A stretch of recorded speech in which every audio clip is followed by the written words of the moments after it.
the Executor might just be one of the most misunderstood Nightfarers in Elden Ring, Nightreign, and in my opinion he's quite underrated, having some of the best scaling in the entire game, a great arsenal of powerful weapons that he can use at his disposal, a fantastic ultimate with plenty of tech for you to optimize to get the most out of it, and of course the parries. And despite that, a lot of players are still making plenty of mistakes with him, both when it comes to weapon choices or just how to properly utilize his kit, which over the course of an entire Nightreign run may potentially cost you a couple of extra levels. The Executor is far and above the character I have played the most, having done over 50 runs with him and having soloed the final boss with him about 10 times or so. So in this video I want to walk through a couple of things that you might be doing wrong with the Executor, talking about the best way to play him, the best relics for him, and how he truly shines in both solo play but also in team play. So with that being said, hello everyone, my name is Dark Hero and let's get started. So as I said before, the Executor has some of the best scalings in the entire game, having a B scaling in both health and stamina, allowing him to stay in fights for a very long amount of time, and more importantly an S scaling in both dexterity and arcane. This of course makes him especially powerful with weapons like the katanas, which heavily scale off of dexterity, and of course can apply bleed, which will deal additional damage because of his arcane scaling. That being said, a higher arcane scaling also means that you can take better advantage of other status effects like Scarlet Rot,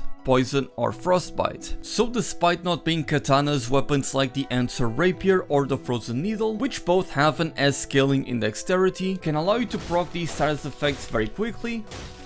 And of course, Frostbite allows you to deal a lot more damage, and Scarlet Rot also allows the enemy to take damage over time for a very long duration. So even though over half of the Night Lords in the game are immune to bleed, you still have plenty of ways to deal damage with your arcane scaling through these various different status effects. And even then, the fact that half the Night Lords are immune to bleed isn't that big of a deal, considering that you're going to be able to defeat so many field bosses and overworld enemies very quickly. Because of these bleed procs, you're going to be able to get a lot of experience and level up a lot quicker. Seriously, whenever you get, for example, a poison camp, you can pretty much just one-shot the perfumers by proccing bleed on them. And again, that makes leveling up incredibly quickly. And you can of course also power stance different katanas, allowing you to deal more damage as you do this. And let's say you have a serpent bone blade like this one, for example, and a different katana, you would be able to proc both bleed and poison at the same time, so again you take better advantage of that scaling. Now that being said, before we talk about the best relics, let's go over how to optimize the different abilities of the Executor, starting of course with the parry stance. By pressing your character skill button you can go into this stance, and while you are in that stance you move incredibly slower, but you do get this cool sidestep as a dodge that has a few more iframes than the regular dodge. Your attacks in this stance cost very little stamina, but more importantly, whenever you block an incoming attack, if you time it well, you're able to parry that attack, not taking any damage as a result, and you will deal stance damage to the enemy whenever you do this, allowing you to effectively be able to stance break enemies by just blocking their attacks at the right time. And also because the Executor has a very good amount of stamina, and you will likely be building some guard power on him, as I'll talk about in a moment, even when you time your parries wrong, you are likely still going to be safe and not take a lot of damage, as you will have plenty of stamina to eat through the enemy's attacks. Another thing that a lot of people aren't aware regarding this stance is that whenever you activate the stance and you do this little animation,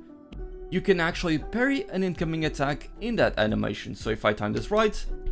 there, I was able to parry those by activating the stance. And also getting out of the stance, you can also parry an incoming attack, which is also pretty cool, but you need to press these same buttons to activate the stance to get out of it. If you simply do the sprint cancel, I don't think it counts as an actual parry. And of course, when you end up parrying enough times, you're going to get this cool shining animation and your blade is going to start to glow. And now you have this new cool finisher that you can do by pressing the L2 button. This pretty cool attack that deals a decent amount of damage. I believe it actually does a lot of sense damage, and it can also work as a gap closer. Now, one thing to note about this move in particular is that it does not have any iframes, so if I do it as I'm about to get hit, I will be taking damage. So you do need to be careful about that. Now, one very important thing to note about the Cursed Sword stance is that you're going to be dealing lower damage compared to most other katanas, or simply put, a lot of other weapons that you otherwise will be using, as almost all of the katanas weapons you find have an S scaling in dexterity, so it's really no surprise that you deal more damage with those weapons than with the Cursed Sword stance attacks. You should also note that you cannot proc bleed with the Cursed Sword, so that's another big chunk of damage that you're going to be missing out on if you spend too much time with this stance active. And that is really where a lot of the skill expression comes in with the Executor, knowing when it's best to get into the stance to parry incoming attacks, and when it's best to avoid it to simply burst down a boss. That said, there are ways for you to improve the damage that you deal while you are in this stance, such as a few relics that I'll talk about in a moment, as they can fundamentally change the way you play Executor. Now, of course, this stance is going to be more powerful if you are playing solo, as every enemy is going to be focusing on you rather than your teammates, but if you're playing in multiplayer, there are still plenty of times where it is worth it for you to go into this parry stance, namely whenever you are fighting an elite like a Crucible Knight, or you are fighting an actual boss like an end of day boss or a boss from an Everjail, and they are focusing in on you, you don't have an opening to deal damage, well, you might as well go into that stance and parry a couple of hits, as you are going to be dealing stance damage that way, so that you and your team can stagger him and have an easier time against the boss. Another important thing to know is that activating the stance will remove any kind of coatings that you have on your weapon, be it from an elemental grease or from a weapon skill. So if, for example, you use Flame Strike and your weapon is now on fire, but then you go into the Cursed Sword stance, by the time you return from the stance, you will see that you will have lost the fire effect on your weapon. And you should also know that cancelling the stance will always put you in a dual wielding stance. That is to say that if you were holding your weapon with your two hands before activating the stance, once you cancel out of the Cursed Sword skill and are no longer in the parry stance, you will not be two-handing the weapon that you were two-handing before, and will instead be holding both weapons if you have one available on each arm. This can be somewhat annoying if you prefer a weapon's two-handed moveset, or if you have stacked a bunch of two-handed damage bonuses, so be sure to keep this in mind. Now, a really cool thing that you can do as the Executor that will actually allow you to deal some crazy amounts of damage, and I bet it's something that most of you aren't even using, since for whatever reason, and I'm ashamed to admit this, it took me over 150 hours to find out I could do this in Nightreign. So since your parries count as a guard, you can actually use guard counters after a parry with the Executor, and that is going to allow you to deal a massive amount of damage, and especially stance damage. You can then further boost the guard counter's damage with relics and weapon passives that do precisely that, enabling you to land some really meaty hits. And the best part about it is that you don't even need to perfect parry to perform a guard counter. If you mistime your parry and you simply block an attack, if you have the window for it,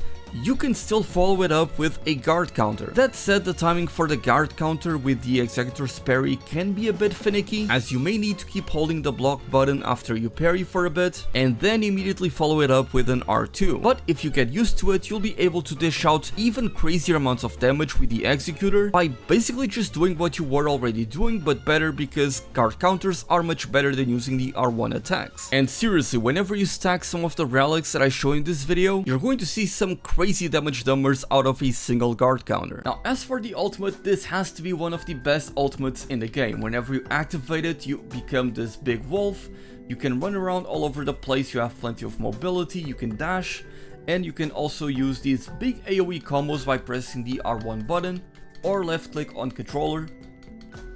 Very simple 4-hit combo. You can also go into these big slap attacks by going into your heavy attack,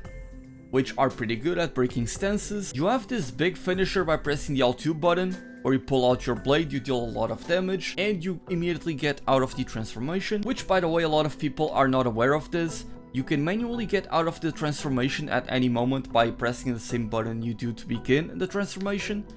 And if you do it, you still retain some of the ultimate charge that you did not use. And of course, you can do the exact same thing by going into the blade. You do this, you deal some damage, and you get out of the transformation. But one thing that I never see people using with the Executor's transformation is the roar that he is able to do. So as you can see, whenever you transform, you get that big roar that deals damage and can also revive your allies. But by pressing the L1 button, you also have these big roar attacks that are kind of like a big projectile in a big area, As you can see, it's even hitting behind me, so it definitely covers a ton of range, and you can use this to snipe enemies, revive allies, whatever you need to do. It's a pretty efficient tool, because one thing you need to be careful of whenever you are transformed is the big AoE attacks that they leave on the ground. Like for example, you're fighting a magma worm and he leaves all of the lava on the floor. That is going to eat through your HP in an instant, so staying at range in those instances and firing these roars is going to be a very powerful tool. And of course, another fantastic thing about your ultimate is that it will heal you to full HP and give you some additional HP while you are transformed. So if you are in a pinch and all you need to do is to heal up really quickly, you can simply go into your ultimate, heal back up, go into your finisher, like this. You deal some good damage and you are back to being full HP. And again, you retain some of your ult charge by doing this right away. So a very good strat in my opinion. Now a couple of key things to note about your ultimate is that for one, it has a fixed duration of 15 seconds. And that while you do get additional HP while you are transformed, if you die in your ultimate, you actually go down and die as your character. Now when it comes to the best combo to perform while you are in your ultimate, I found this simple combo to be the best option in pretty much 99% of scenarios. So you go for the R1 combo all the way to the end. I believe it is a 4-hit combo, and you repeat it one more time, so you do 2 R1 combos followed by a charged R2 combo, and at the end you go into your L2 to use your cursed sword to deal a lot of damage. And this combo will very often stagger the boss by the time you finish your second R1 combo. So if you want to take advantage of that stagger, you can always go into the L2 right away, skipping the R2 combo but allowing you to return to the Executor's original form to then go for the critical hit, of course. Another very important note regarding your ultimate and how to get the most damage out of it is that skills like Warcry and Braggart's Roar can actually boost the damage of your ultimate. So it is recommended that you use them before transforming, simply to get the most damage out of it. And the best part about it is you don't even need to have this weapon equipped on your main hand. You can simply bring one of these weapons that has this skill as a secondary, and you only pull it out whenever it's time to go into your ultimate, and you use the skill beforehand to get the most damage possible. So you're going to be using this ultimate whenever you need to burst down an enemy camp really quickly, you need to defeat the boss and move out of the way, or whenever you are low HP and need that extra healing, or you need to revive your teammates. You can do so very quickly with the big AoE attacks that will often also hit the enemies around them, and because of that additional HP you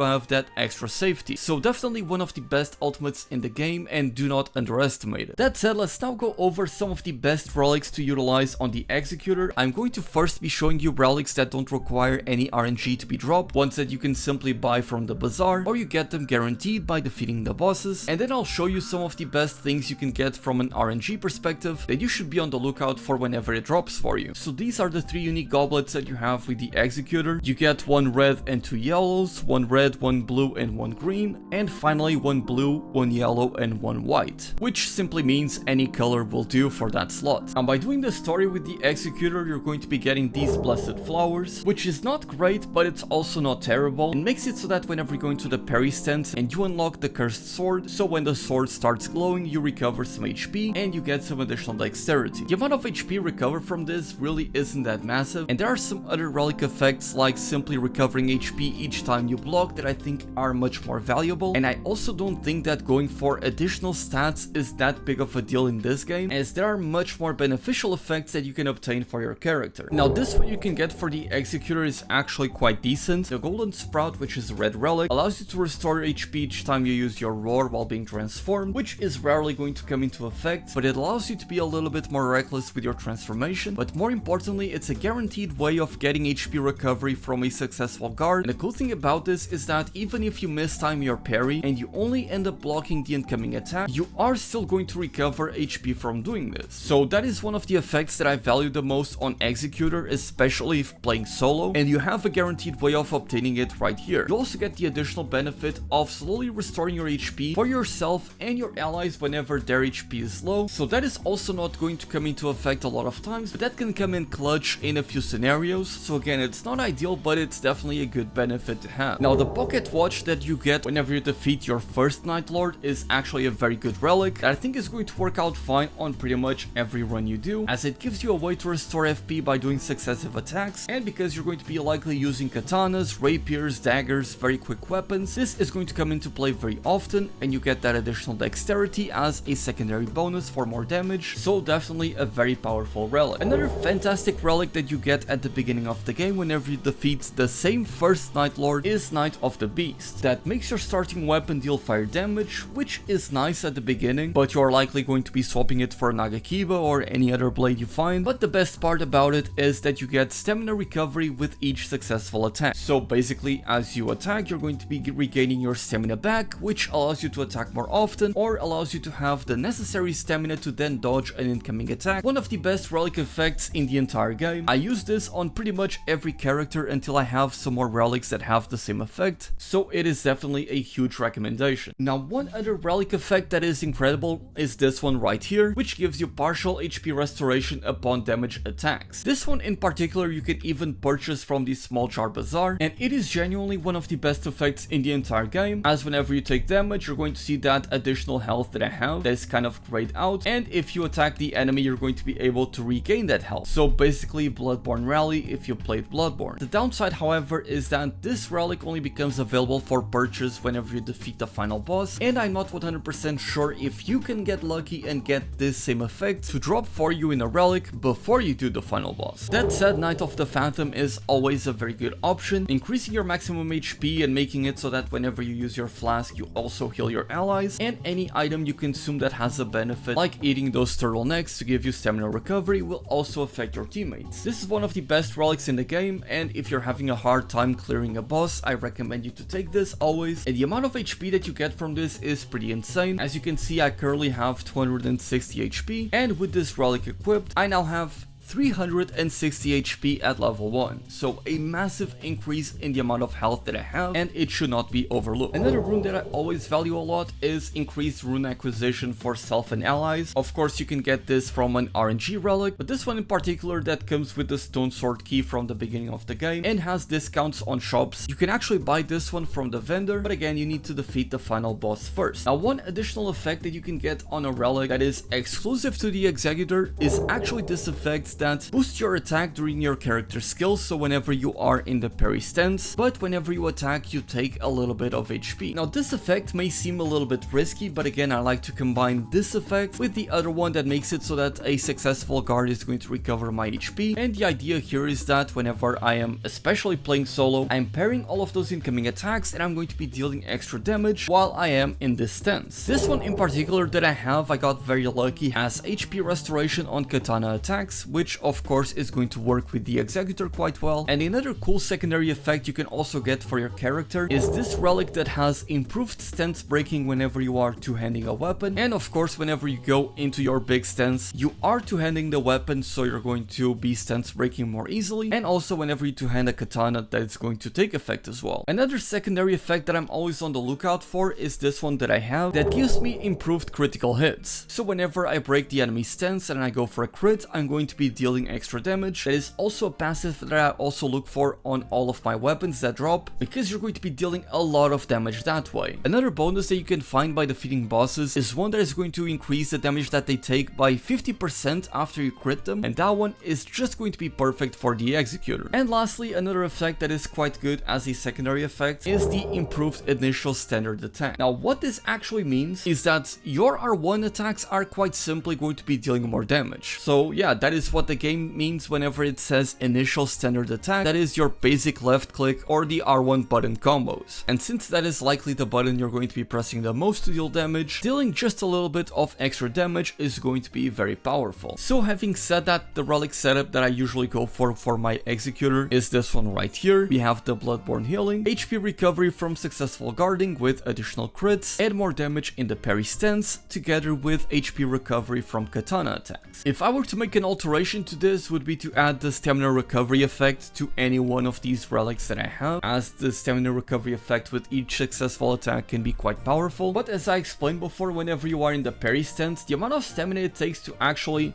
attack is quite low. You can see that it barely spends my stamina by doing these full combos. I don't really find the need to have that extra relic unless I'm really just not using my stance at all and I'm simply doing the basic R1s, or power stancing my katanas because that actually goes through your stamina pretty quickly. So Knight of the Beast ends up becoming more powerful the less time you spend in your parry stance. And when it comes to talismans, you always want to look for the things that are of course going to complement your playstyle the most. So things like the Winged Sword Insignia to increase the damage you deal with successive hits, the Warrior Jar Shard to increase the skill damage of your weapon, and of course anything that boosts your HP, stamina or rune acquisition will all greatly benefit you. So things like the Crimson Ember Medallion, the Green Turtle Talisman or the Gold Scarab, as well also being able to increase your guarding ability or the damage of your guard counters with the Great Shield Talisman or the Curved Sword Talisman respectively. Now as for the stat bonuses as well as the weapons that you should prioritize getting on the Executor, there are a couple of things for you to keep in mind. As I briefly mentioned before, whenever you are in your Cursed Sword stance, you are effectively two-handing your weapon, though when you cancel out of the stance you're not going to be two-handing your weapon, you're going to be holding two different armaments unless you actively go back to two-handing the weapon. But if that is something you do not mind, then you can look for two-handed damage bonuses that are going to be quite effective for you. Now one of the best passive bonuses that you can get for the Executor in my opinion are the ones that are going to increase your damage negation after a successful guard. And seeing as you're going to be entering the parrying stance and blocking incoming attacks, this effect can be extremely powerful as the damage negation that you can get from just having a couple of items can be above 70%, which when combined with some of the relics I mentioned before, you can truly have some of the easiest solo runs in the entire game by playing like this. Another fantastic passive effect that you should look out for on weapons is of course excessive attacks negate damage, as a lot of the weapons you're going to be using with the Executor are going to be very fast. We're talking katanas, rapiers, curved swords and such, so you're going to be able to proc that effect very easily, and again if you end up getting hit, the damage that you take is going to be severely reduced, especially if you stack it with the aforementioned effect of successful guards boosting your damage negation. That said, if you're spending a lot of time with your parry stance, which you likely are going to be doing if you're playing solo, then bonuses that will increase your physical attack and break it so you can break the enemy's stance more easily are going to be extremely effective, as are weapons that are going to come with increased critical damage, so that whenever you go for the riposte, you're going to deal a massive amount of damage. And if you are lucky, you can even get the bonus to where after you perform a critical hit, you can reduce the enemy's defense by 50%, which is going to be a massive damage increase for you. Now that said, a couple of very underrated yet fun and powerful effects that you can obtain for the Executor are a lot of those walking effects that you can obtain, as when you have the Cursed Sword active, your movement speed becomes a lot slower, to the point where the game considers it as you slow walking, which will therefore activate a lot of those effects where you can spew madness from your head, have this massive shower of falling stars fall down on the enemy, and effectively giving you an option to deal damage from a distance by simply being on that stance. Trust me, I have had a run where I stacked 4 of these different buffs all together and I was able to dish out a massive amount of damage by just simply being there. Now as for the weapons themselves that I recommend you to use with the Executor, of course katanas are going to be the #1 recommendation, as a lot of them already come with an S scaling in dexterity, though I do briefly want to mention that the Moonveil Katana is a good option if you want to have a little bit of extra range with your weapon, but you're going to be dealing more damage with pretty much any other katana in the game, as Moonveil only has an A scaling in dexterity and you have a split scaling with intelligence, which is a stat that the Executor does not make advantage of. Naturally, any weapon that benefits from arcane is going to be incredibly efficient with the Executor, as you can apply those effects very quickly, to the point where it's even useful just to have a couple of those weapons as a secondary option, so that when you face against the Night Lord you can quickly swap into your secondary weapon simply to apply Scarlet Rot in an instant and just as quickly go back to your main damaging option. Speaking of which, Eleanor's Pole Blade definitely has to be one of the better weapons you can use with the Executor, and I would also recommend you to not sleep on some of the daggers that you can obtain, as thanks to their fast moveset you're going to be able to apply bleed in an instant, though a lot of the times I would much rather simply go with the Nagakiba and simply carry that as my main weapon, be it one-handed or two-handed, as its incredible reach is going to make my job of cutting down a lot of the trash mobs a lot easier. I also want to mention power stancing, because a lot of of executors are going to be playing katanas in power stance, and I'm personally not a huge fan of power stancing in Nightreign. You just spend a lot of stamina doing it, and at the same time I also feel like the katana's power stance moveset